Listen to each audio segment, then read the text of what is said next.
What's going on, YouTube? It's your boy, CamATL, and welcome back to another NFL DFS video with your boy. Drop a like down below because I already know you're going to love it.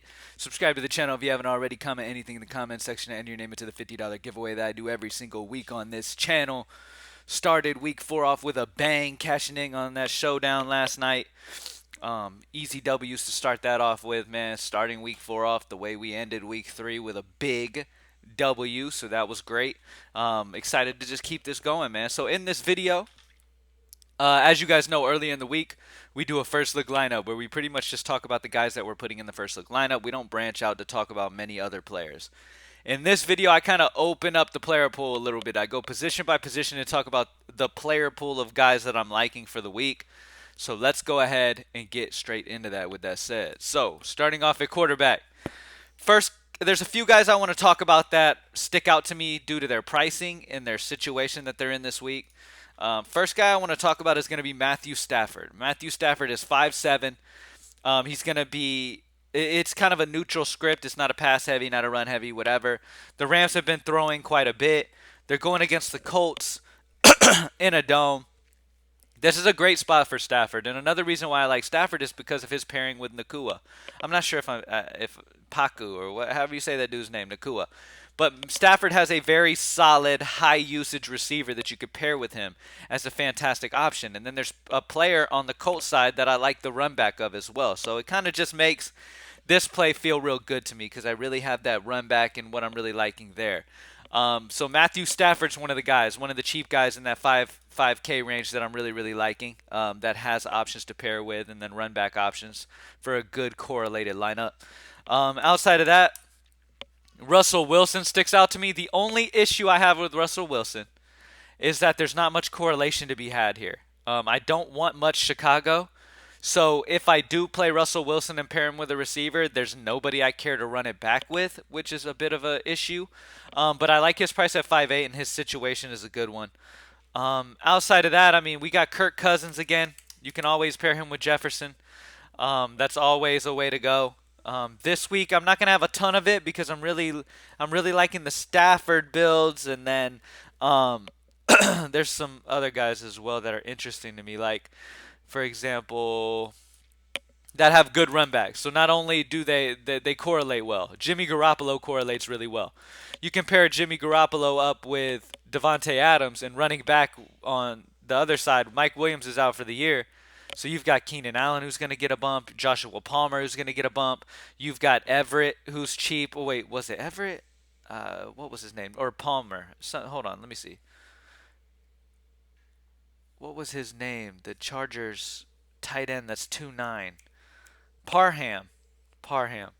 So you've got many Charger options on the other side. It just makes it a solid correlated lineup once again. So Jimmy Garoppolo's a solid option.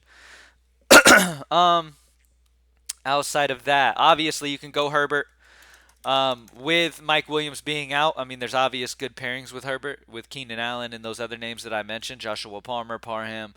All those guys are going to be solid options here, and you can run them back with Devontae Adams. So good correlated lineup options with Justin Herbert as well, but you're having to pay a premium for him at 7-8.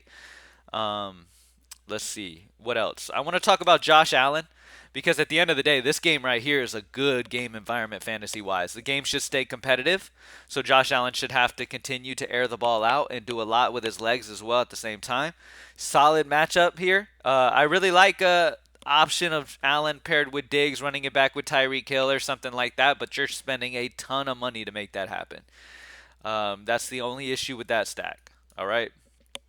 Um, the Tua Tagovailoa stack with Tyreek Hill running it back with Diggs is fine. But that's about it, man. At the top of the list for me, I'm really liking Matthew Stafford because of the correlation, and he's only 5'7". I really like Russell Wilson, but I really need to find some run back on that Chicago side. Um, let's see. Kirk Cousins, Justin Herbert, Josh Allen, if you're able to do that. It's kind of the core of quarterbacks that I'm interested in. And Jimmy Garoppolo. because of his correlation possibilities. All right. As you guys know, I talk about that all the time. It's very important too, especially if you're going to try to get that GPP takedown level upside, like we almost had last week. If you're trying to get that number one spot upside, like life-changing money upside, a lot of those lineups correlate. Like rare occasions, you'll see a guy who entered 150 lineups and it's just a random lineup. That's just because he got lucky that day. But most times you want to correlate. All right. The best running back option on the slate is going to be Christian McCaffrey. Not only is it a very run heavy game script, but Christian McCaffrey is just an absolute monster. So if you can afford it, then go right ahead. If you can't, kind of the more mid range options that we have available to us, I'm going to talk about. Zach Moss is the run back for the Rams that I was talking about. Zach Moss is playing like 75% of offensive snaps, which is really good. Um, the Colts are at home against the Rams in a neutral script, so they should run just fine. Zach Moss also gets involvement in the pass game. He's also been fantastic this year. So I really like that spot for Zach Moss at 6K, especially giving me that run back to the Stafford Nakua stack on the other side. So it really, really sticks out to me. I really like that. Javonte Williams is another guy in that range. Let me find him. Javonte Williams at 5.5 is another guy in that 5K range that I really, really like here. That you could go. If you're going Javonte Williams and you're not going Wilson and a pass catcher, then you're choosing the run game over it, which I think is fine. I think going the run game is great because Chicago's been struggling versus the run for years now. So it's a good spot for Javonte Williams. The only thing that bothers me here is he only plays like 50 something percent of snaps, which is bothersome. I don't like seeing that. But outside of that, it's a great spot. There's a plethora of 5K range guys, man. The next guy's DeAndre Swift. It's a very run positive game script environment against Washington. He's only 5'7". Dude's been absolutely amazing. I've always known this dude had that potential, but he was kind of splitting with what was his name, Jamal Williams, and he wasn't able to get that, to break out fully like he could do, and he had dealt with injury. But he's really breaking out with Philly, and it's a good spot at 5'7". Alexander Madison is another guy in that range that I'm really, really liking, and that 5'8" range. He's another guy that's just a great, great, great option. Let's see. I don't. I mean, I'd like to say Josh Jacobs is in a good spot, but it's tough to know because the dude's just been so non-existent. You know what I mean here so far. But I wouldn't be surprised to see a breakout game here soon. Who knows? Najee Harris. Najee Harris is another guy in that 5K range that I've talked about. A lot of options in that range. Going against Houston, great spot for him. So, in my opinion, so far in my early build, you're either getting Christian McCaffrey or you're going that mid-range. Javonte Williams, DeAndre Swift, Alexander Madison, Najee Harris. All really solid options in that range. All right? Wide receiver. Obviously, it's all about correlation. All right, so if you're going Garoppolo, then you want Devontae Adams.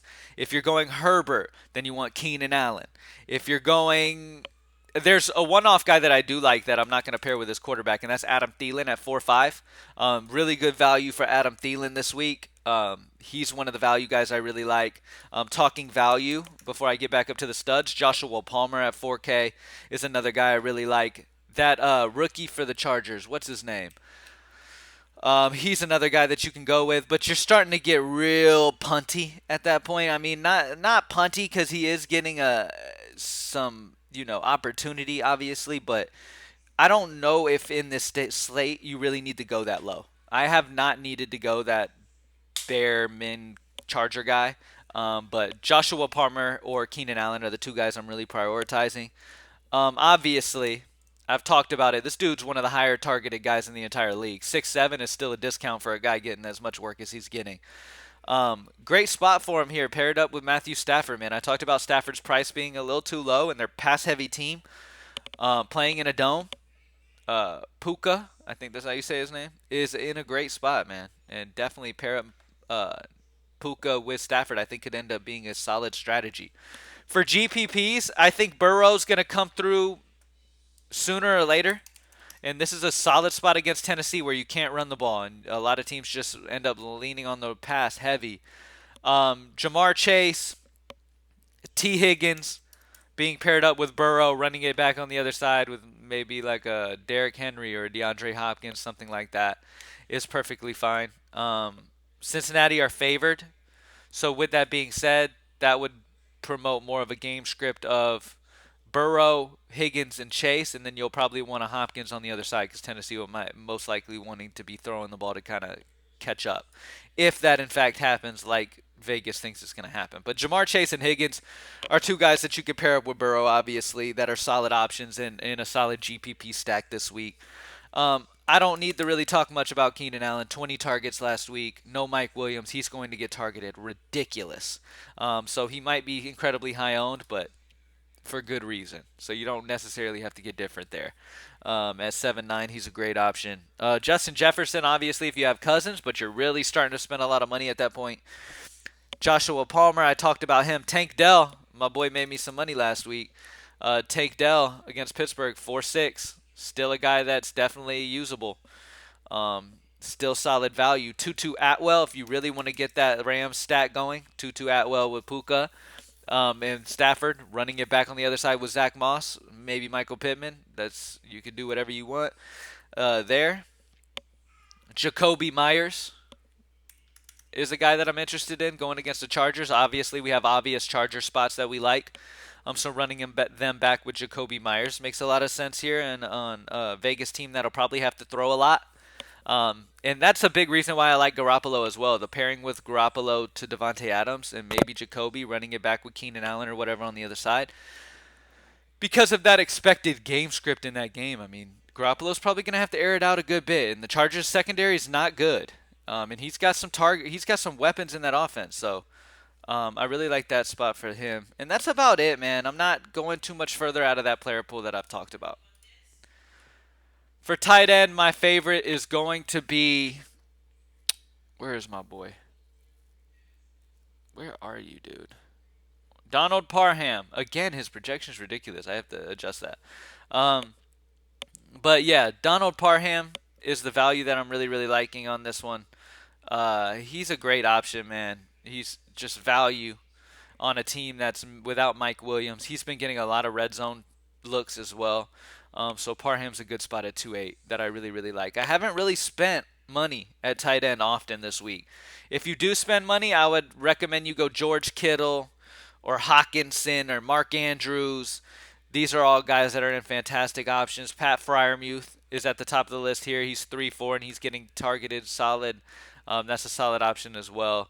But yeah, tight end mainly, I'm trying to get value there. I'm not really spending up there too much because of the guys like Devontae Adams I like, Keenan Allen I like. I'm really spending some money at wide receiver. I really like Christian McCaffrey as well. So if I have a Christian McCaffrey, Devontae Adams, Keenan Allen lineup, then most likely I'm not going to have another spend up at tight end. I'm going to have to punt that, and that would be Parham. All right, for defense, I've just had a lot of Browns. The Browns are at home going against a Baltimore squad that is an underdog in this game, I believe. Let me verify. I believe the Ravens are an underdog, though. The Ravens are an underdog. The Browns are at home, only 2-8. They're a very talented defense, and I think 2-8 is just way too cheap. So I really like that defense paired up with the guys that we've talked about to be able to get you those guys once again. So tight end and defense, I've been really spending down. I haven't been spending a lot of money at those two positions. And then wide receiver and running backs, really where I've been spending it. Because there's so many solid spend-up options. Running back, not so much. Wide receiver, yes. You've got a lot of spend-up options you're wanting at wide receiver, outside of like the Joshua Palmer, Tank Dell possible guys. Outside of that, I mean, there's a lot of like Keenan. Like I said, man, if we look at the core guys that we want for, Adam Thielen. Adam Thielen I talked about is 4-5, but Devontae Adams, Puka Nacua, Jamar Chase, T. Higgins, Keenan Allen, Justin Jefferson, all having to spend some money for that. Tyreek Hill is always in play in that game. I think that's another sneaky ass game to get GPP involvement in. It really is. I think that's a great spot. So, all right. Thank you guys for joining me as always. Y'all have an amazing weekend. And let's get this money. I'm out. Peace.